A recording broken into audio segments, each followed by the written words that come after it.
Bismillahirrahmanirrahim. Assalamualaikum warahmatullahi wabarakatuh. Alhamdulillahirabbil alamin. Assalatu wassalamu ala Rasulillah wa ala alihi wa sahbihi wa ala khonifidin rahimani wa rahimakumullah. Barakallahu fikum. Insyaallah pada kesempatan kali ini kita akan melanjutkan pelajaran kita di pelajaran hadis. Kita masuk di pelajaran yang ke-9. Nah, barakallahu fikum bisa dilihat di buku kalian masing-masing pada pelajaran yang ke-9. Kita masuk di pembahasan yang ketiga, yaitu dengan tema untuk menjauhi tempat-tempat yang menimbulkan tuduhan. Menjauhi tempat-tempat yang menimbulkan tuduhan ya atau prasangka jelek ya terhadap sesama muslim. Maka ada tempat-tempat yang seharusnya kita jauhi, tidak nongkrong di tempat-tempat tersebut. Nah, barakallahu fikum. Kita akan baca hadis yang ke-13 ya di dalam pelajaran ini.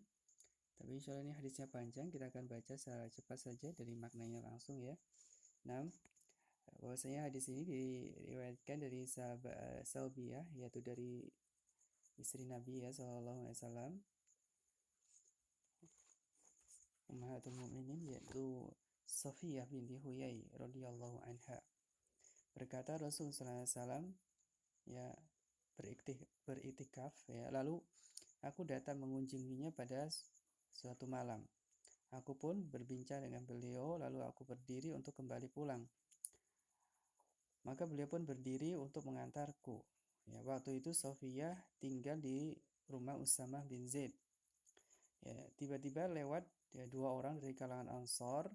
Ketika keduanya melihat Nabi SAW, keduanya mempercepat langkahnya. Ya, jadi merasa kaget begitu. Rasul SAW bersama dengan seorang wanita. Siapa ya? Mereka kaget. Maka Nabi Muhammad SAW pun berkata, pelan-pelanlah kalian. Sesungguhnya ini adalah Sofiyah binti Huyai. Ya, sesungguhnya ini adalah istriku, ya Sofiyah binti Huyai, bukan siapa-siapa begitu. Maka keduanya menjawab tadi, sahabat dari Ansor tadi, ya subhanallah, wahai Rasulullah. Maka Rasulullah SAW menjawab, sesungguhnya setan berjalan pada manusia pada jalan darahnya, dan aku khawatir setan melemparkan kepada hati kalian kejelekan ya atau mengatakan sesuatu. Nah, diriwayatkan oleh Bukhari dan Muslim. Nah, barakallahu fikum. Ini hadis ya, hadis yang mulia yang disampaikan oleh Ummul Mukminin Safiyah binti Huyai. Nah, jadi di dalam hadis ini ada faedah yang besar, yaitu untuk larangan untuk kita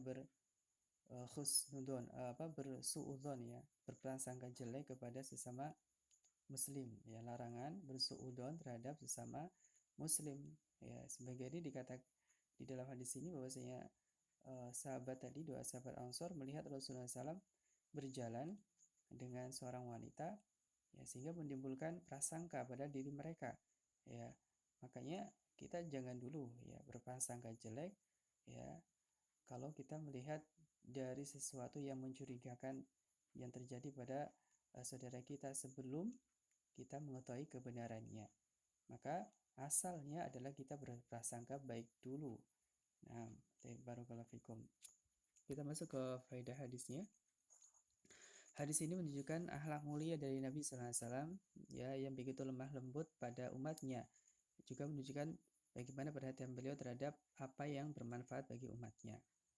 Tadi ya menjelaskan ya pada dua sahabat tadi. Nah, kemudian bentuk kasih sayang beliau pada umatnya adalah kekhawatiran beliau jika setan sampai mencelakakan hati-hati mereka.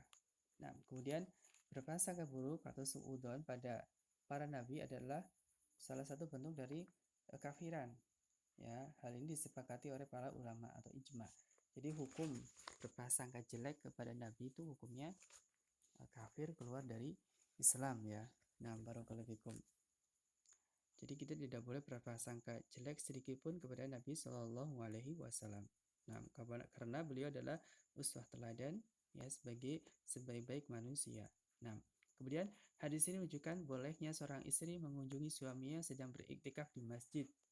Ya, sebagaimana dilakukan oleh Sofiyah binti Huyai pada suaminya, yaitu Rasulullah SAW. Ya, kunjungan ini bisa dilakukan di siang hari atau malam hari, dan sama sekali kunjungan tersebut tidak merusak ibadah itikaf. Jadi seorang istri ya ketika akan menjenguk suaminya sedang itikaf di masjid, ya mungkin sekarang seperti bulan Ramadan, itu boleh. Ya mungkin sekedar mengantar makanan, ya atau mungkin ada pesan begitu, maka tidak mengapa. Namun, hal ini tidak dilakukan sering-sering karena dikhawatirkan kunjungan tersebut bisa mengantarkan kepada batalnya iktikaf. Ya, nah, barakallahu fikum. Kemudian hadis ini juga menunjukkan keharusan menjaga diri dari prasangka jelek kepada orang lain. Hendaknya yang mesti dikedepankan kepada saudara sama muslim adalah memberikan uzur, ya, bukan mengedepankan prasangka buruk, ya.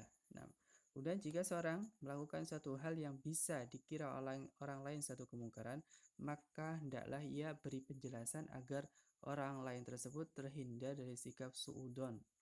Ya, jadi untuk segera memberi penjelasan, ya, kepada orang lain yang mungkin uh, boleh jadi akan berprasangka jelek kepada kita, maka sebelum mereka berprasangka jelek kepada kita, maka kita beri penjelasan. Nah, tentang apa yang tadi kita lakukan. Nah, barakallahu fikum. Kemudian kita yang ketujuh, ya, setiap orang mesti mempersiapkan dirinya untuk mempersiapkan diri dari makar setan, ya, untuk bisa menangkisnya, karena setan itu menyusup pada diri manusia melalui aliran darahnya. Ya, artinya sangat-sangat cepat, ya, setan itu bisa menyusup ke dalam diri kita.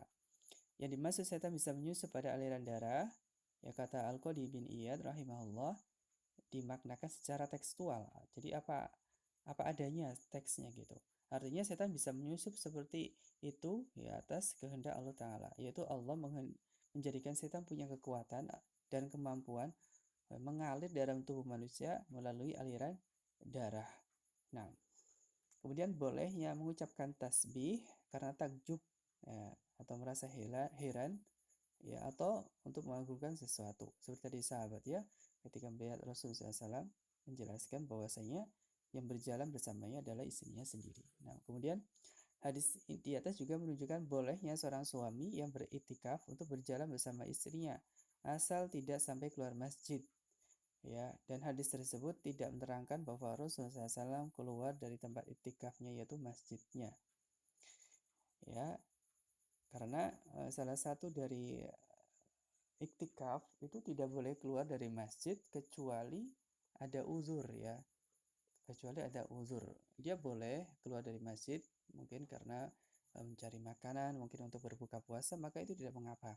Tapi kalau sengaja-sengaja lagi iktikaf, ya kok jalan-jalan keluar, maka ya rusak iktikafnya. Nah, barakallahu fikum. Baik, ini saja, semoga faedah di siang hari ini, ya, pertemuan kali ini bisa bermanfaat. Saya ambil dari uh, rumasyoya.com, nah, pada bulletin mereka. Barakallahu fikum. Kita ke biografi dulu sebentar tentang Sofia binti Huyai, salah satu dari Ummul Mukminin. Namanya adalah Sofia binti Huyai bin Akhtab An-Nadhiriyah, ya. Beliau dinikahi oleh Nabi SAW pada tahun ke-9 Hijriah. Ya, di antara sifat beliau adalah memiliki nasab, ya, yang mulia, yang berakal, kemudian terkenal dengan kecantikannya dan agamanya yang baik, yang bagus. Berkata Abu Umar bin Abdul Bar, Sofia adalah seorang wanita yang berakal, tenang, dan memiliki keutamaan.